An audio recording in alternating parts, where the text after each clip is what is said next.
एक भक्त सदैव ये जानकर विश्राम करे कि कोई है जो सदैव उसका ध्यान रखता है।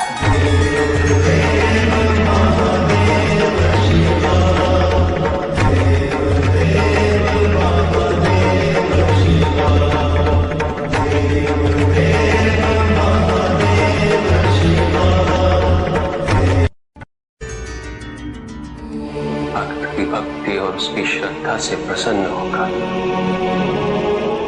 उसके आराध्य उसे दर्शन अवश्य देते, किंतु कब, किस रूप में और किस परिस्थिति में,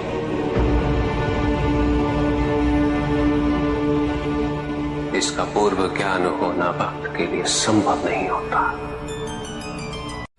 जब जब भक्त भगवान का ध्यान करता है तब तब भगवान भक्त का ध्यान रखते हैं।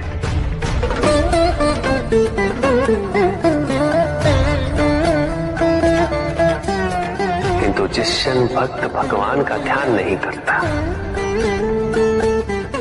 तब भी भगवान भक्त का ध्यान रखते हैं। इसलिए तुम्हारा ये कथन उचित है नंदी। मैं व्यस्त हूं और मैं चिरंतन काल से लेकर चिरकाल तक व्यस्त रहूंगा। प्रत्येक क्षण प्रत्येक भक्त का ध्यान रखते हैं।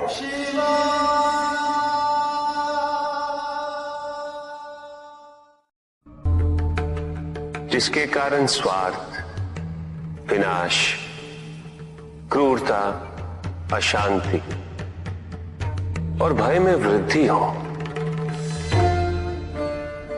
वह ज्ञान है। किंतु जो व्यक्ति को उदार, निर्भीक, सहनशील और विनम्र बनाए, वही ज्ञान है।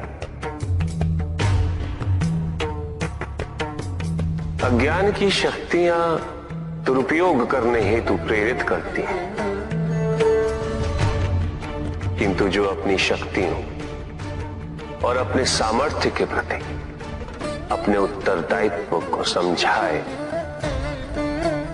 जो न केवल अपने अपितु अपने से पहले संसार के उद्धार हेतु प्रोत्साहित करे, वो ज्ञान है। ज्ञान का मूल उद्देश्य ही परोपकार है, सृजन है।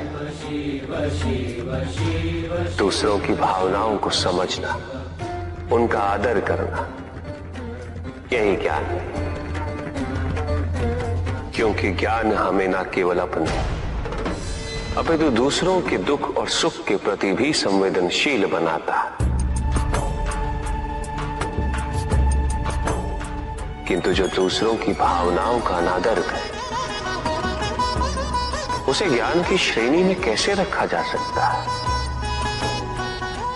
अज्ञान के कारण व्यक्ति सांसारिकता में बंधता जाता है,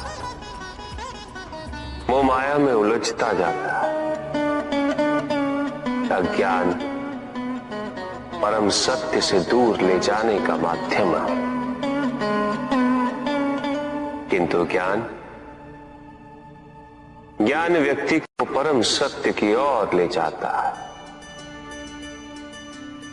ज्ञान मुक्तिदायक है, मोक्ष का मार्ग है, और इस मुक्तिदायक ज्ञान का सर्वोच्च रूप है आत्मज्ञान। और यही ज्ञान की पूर्णता भी है कि व्यक्ति अपने को समर्पित कर दे,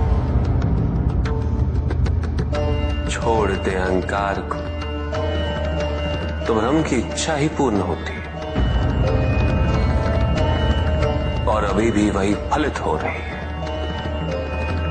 ऐसा नहीं है कि हम उससे भिन्न फलित करा लेंगे, लेकिन व्यक्ति भिन्न फलित कराने में लड़ेंगे, टूटेंगे, नष्ट हो। कुछ भी सुनने और समझने के लिए मन का मौन रहना आवश्यक है। किंतु मन मौन रहना नहीं जानता। वो तो निरंतर कुछ ना कुछ कहता रहता, प्रतिपद। शब्दों का आक्रमण चलता रहता है मन पर, और यही आक्रमण है जिसके कारण व्यक्ति कभी भी शब्दों के परे नहीं जा पाता। जहां जीवन की सत्यता का बोध उसकी प्रतीक्षा कर रहा होता। कभी भी किसी व्यक्ति का विवेक, उसके संस्कार, निर्भीकता तथा उसके आचरण की परिपक्वता को परखना हो तो उसे शक्तियों से सुसज्जित करता हूं, पदाधिकार सौंपता हूं। परिणाम स्पष्ट हो जाएगा। प्रभु, यदि आप स्वयं यहाँ कैलाश में उपस्थित हैं, तो प्रतिदिन का संध्या काल पूजन आपके समक्ष क्यों नहीं होता है? पूजित का साक्षात सामने होना मन को भटकने नहीं देता, किंतु जो सच्चे भक्त हैं, भगवान तो उनके मन में, उनके हृदय में निवास करते हैं। जिनके हृदय में श्रद्धा है, उनके लिए पूजा करने हेतु अपने आराध्य का साक्षात सामने होना अनिवार्य नहीं।